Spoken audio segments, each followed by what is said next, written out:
जब बाली और सुग्रीव का युद्ध हुआ तो भगवान श्री राम ने बाली का वध कर दिया चुपके से।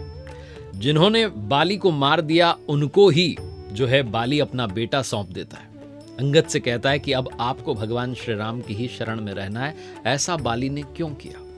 रामायण जो पावन ग्रंथ है, अनेक प्रसंग उसमें समाहित है जो न केवल हमारे हृदय को छूते हैं बल्कि जीवन के गूढ़ तत्वों से हमें मिलाते हैं। आप देख रहे हैं कथाएं विदार्जे कार्तिक, बाली और सुग्रीव दोनों भाइयों की लड़ाई हो रही है। उसी समय भगवान श्री राम पेड़ के पीछे से एक तीर चलाते हैं। सीधा तीर जाकर के बाली की छाती में लगता है। बाली घायल हो जाता है, अंतिम श्वासें गिन रहा होता है। तब प्रभु श्री राम उसके पास आते हैं। बाली भगवान श्री राम से कहता है कि आप तो धर्म के अवतार हैं, आपने मुझे शिकारी की तरह छिपकर के क्यों मारा? भगवान श्री राम प्रश्न का उत्तर देते हुए कहते हैं कि बाली, तुम्हारी पत्नी तारा ने तुम्हें समझाया था कि तुम्हें मुझसे लड़ना नहीं चाहिए, लेकिन तुमने अपनी पत्नी की बात नहीं मानी।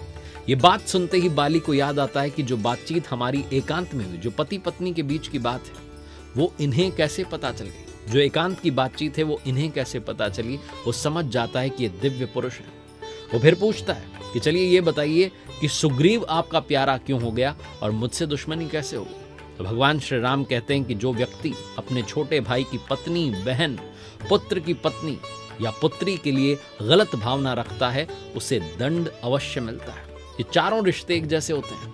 तुमने अपने छोटे भाई की पत्नी का अपहरण किया और जो लोग इन रिश्तों का सम्मान नहीं करते उन्हें दंड देने पर पाप नहीं लगता, इसीलिए मैंने तुम्हें दंड दिया है। जब प्रभु श्री राम बाली का वध करते हैं, मृत्यु शैया पर है, तो पुत्र जो है अंगद वो आता है बाली के पास और बाली अपने पुत्र को वहां पर अमूल्य जीवन संदेश देता है। एक श्लोक के माध्यम से वो अंगद को 3 शिक्षाएं देता है। वो श्लोक कौन सा है? देश कालो भजस्वादः क्षममाणः प्रिया प्रिये सुख दुख सहे काले सुग्रीव वशगो भव।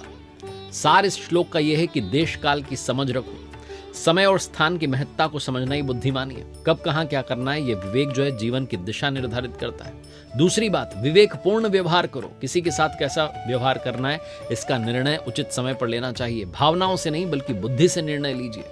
तीसरी बात, क्षमा भाव रखिए, सहिष्णु बनिए। सुख दुख तो आते जाते रहेंगे, उन्हें सहन कीजिए और अपने अंतर मन में क्षमा का, करुणा का भाव बनाए रखिए। इन उपदेशों के साथ बाली अंगद से कहता है कि तुम सुग्रीव का अनुसरण करना और भगवान श्री राम की सेवा में अपना जीवन समर्पित कर देना, यही तुम्हारे जीवन का सर्वोत्तम मार्ग है। अब प्रश्न ये आता है कि बाली ने अपने बेटे अंगद को भगवान को क्यों सौंपा? क्योंकि वो समझ गया था कि दिव्य पुरुष आए हैं, प्रभु साक्षात पधारे हैं। प्रभु श्री राम की जो नीतियां थी, जो उनका रास्ता था, उसे स्वीकार लिया। बाली ने ये महसूस कर लिया कि उसकी जो मौत हो रही है, जो मृत्यु हो रही है, वो उसके अहंकार और गलतियों की वजह से हो रही है, वो गलत था।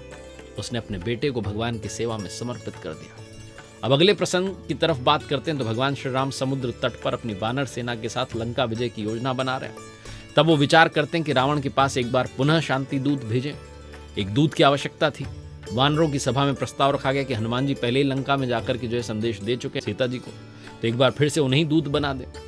परंतु उस समय ज्ञानी जामवंत जी कहते हैं कि यदि फिर से हनुमान जी को भेजेंगे तो ये संदेश जाएगा कि श्री राम की सेना में सिर्फ एक ही वीर है जो योग्य है, अतः यह कार्य किसी अन्य वीर के हाथों सौंपना उचित होगा।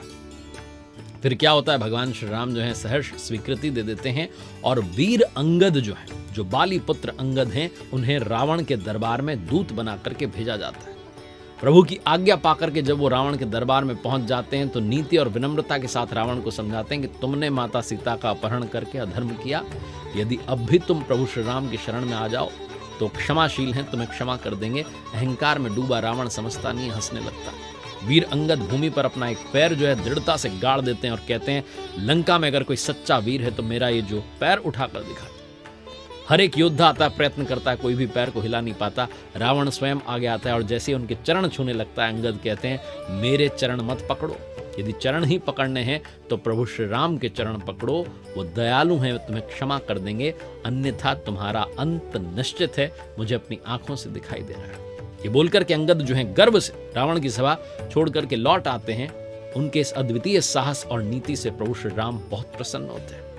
अंगद न केवल बलशाली योद्धा थे, नीति, भक्ति और शौर्य के अद्वितीय संगम भी थे। बाली के निधन के पश्चात भगवान श्री राम ने सुग्रीव को किष्किंधा का राजा बनाया और अंगद को युवराज का पद प्रदान किया था। माता सीता की खोज के दौरान उन्होंने वानर सेना का नेतृत्व किया था और कई बार अपने धैर्य, बुद्धि और पराक्रम का परिचय दिया था। अंगद का चरित्र बताता है कि वीरता के साथ विनम्रता आनी चाहिए, अहंकार का नहीं बल्कि नीति और धर्म का मार्ग चुनना चाहिए और अपने पूर्वजों के उपदेशों का पालन करके जीवन को सार्थक बनाना चाहिए। एक बार फिर से आपका धन्यवाद। भगवान श्री राम की कृपा सभी पर बनी रहे। देखते रहिए मेरे साथ मोटिवेशनल कहानियां और कथाएं जो हमारे जीवन में आगे बढ़ने का मार्ग प्रशस्त करती है।